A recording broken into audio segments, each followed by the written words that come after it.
दिल्ली की सियासत में एक जबरदस्त भूचाल आ गया है जिसने सबको चौंका दिया है। एक बहुत बड़ा नाम, एक बहुत बड़ा फैसला और इसके साथ ही कई बड़े सवाल भी खड़े हो गए हैं। तो चलिए इस पूरे सियासी ड्रामे की एक एक परत खोलते हैं और समझते हैं कि ये कहानी आखिर है क्या। और इस पूरी कहानी के सेंटर में है ये एक बयान आम आदमी पार्टी के सबसे जाने पहचाने चेहरों में से एक राघव चड्ढा। उनका कहना है कि वो काफी समय से ये महसूस कर रहे थे कि वो एक सही इंसान है जो एक गलत पार्टी में फंस गए हैं। तो देखिए, खबर यह है कि आम आदमी पार्टी के सबसे युवा और उभरते चेहरों में से एक राघव चड्ढा अब एएपी का हिस्सा नहीं है। उन्होंने पाला बदलकर अपने सबसे बड़े राजनीतिक विरोधी यानी भारतीय जनता पार्टी का दामन थाम लिया है। और चड्ढा का कहना है कि भाई ये फैसला कोई रातों रात नहीं लिया गया है। उनके मुताबिक जिस पार्टी को उन्होंने 15 साल दिए वो अब अपने असली सिद्धांतों से पूरी तरह भटक चुकी है।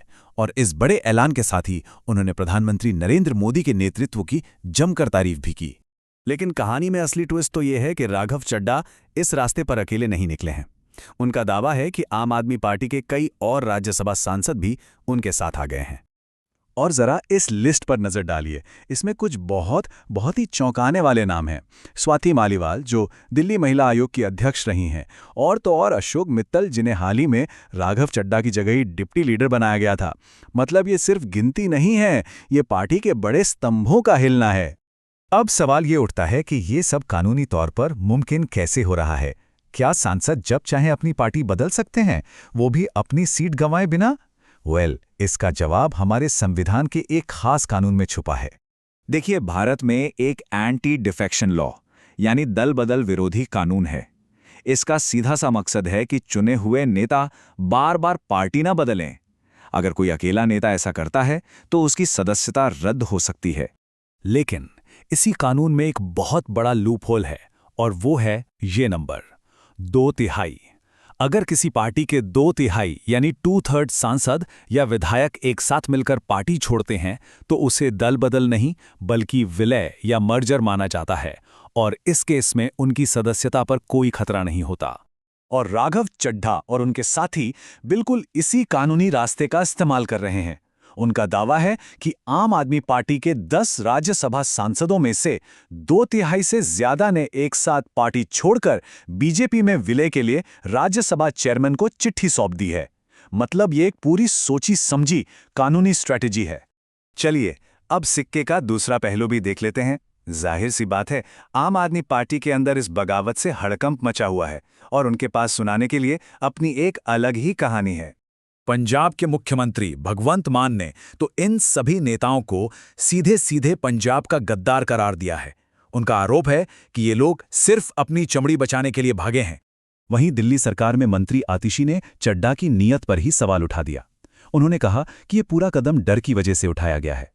उनका सीधा सवाल था, राघव जी, आप बीजेपी से और मोदी जी से सवाल पूछने से इतना डरते क्यों हैं?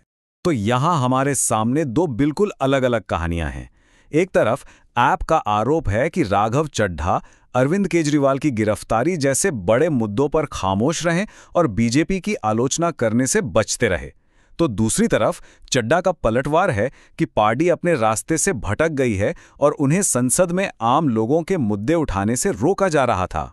तो आखिर ऐसी क्या वजह थीं जिनकी वजह से चड्ढा को पार्टी छोड़ने जैसा बड़ा कदम उठाना पड़ा? चलिए उनके पक्ष को थोड़ा और करीब से समझते हैं। देखिए, ये बगावत कोई एक दिन में नहीं हुई। इसकी स्क्रिप्ट कुछ समय पहले ही लिखी जाने लगी थी। सबसे पहले 2 अप्रैल को एएपी ने उन्हें राज्यसभा में डिप्टी लीडर के पद से हटाने की चिट्ठी दी। इसके जवाब में चड्ढा ने एक क्रिप्टिक वीडियो पोस्ट किया और कहा, मेरी खामोशी को मेरी हार मत समझ लेना। और फिर कुछ ही दिन बाद एक प्रेस कॉन्फ्रेंस में उन्होंने सारे पत्ते खोल दिए। चड्ढा का सबसे बड़ा तर्क यह है कि उन्हें पार्टी में आम आदमी के असल मुद्दे उठाने की सजा मिल रही थी। उनका कहना था कि जब वो संसद में हंगामा करने की बजाय एयरपोर्ट पर महंगी चाय या डिलीवरी वालों की परेशानियों जैसे मुद्दे उठाते थे तो उनकी ही पार्टी को ये पसंद नहीं आता था। उन्होंने सवाल किया, क्या आम लोगों की बात करना गलत है? तो इस सारी सियासी खींचतान के बीच सबसे बड़ा सवाल यह है कि इससे आखिर फर्क क्या पड़ता है? आम लोगों के लिए इसके असल मायने क्या है? इसका सीधा और सबसे बड़ा असर अगले साल होने वाले पंजाब विधानसभा चुनावों पर पड़ने वाला है। समझिए, राघव चड्ढा पंजाब से आते हैं और एक बड़ा युवा सिख चेहरा हैं। बीजेपी जो पंजाब में पारंपरिक तौर पर उतनी मजबूत नहीं रही है, उनके आने से उसे राज्य में अपनी पकड़ मजबूत करने में बड़ी मदद मिल सकती है। तो ये सिर्फ एक नेता का पार्टी बदलना नहीं, बल्कि पंजाब के चुनावी भविष्य को बदलने की एक बहुत बड़ी राजनीतिक चाल हो सकती है। तो सवाल आखिर में वहीं आकर रुक जाता है। राघव चड्ढा का ये कदम एक सधा हुआ मास्टर स्ट्रोक है या फिर पंजाब की जनता के साथ एक विश्वासघात? इसका फैसला तो आने वाला वक्त और पंजाब के वोटर्स ही करेंगे। लेकिन एक बात तो तय है, इस एक घटना ने राज्य की राजनीति की बिसात को पूरी तरह से बदल दिया है और अब ये खेल पहले जैसा बिल्कुल नहीं रहने वाला।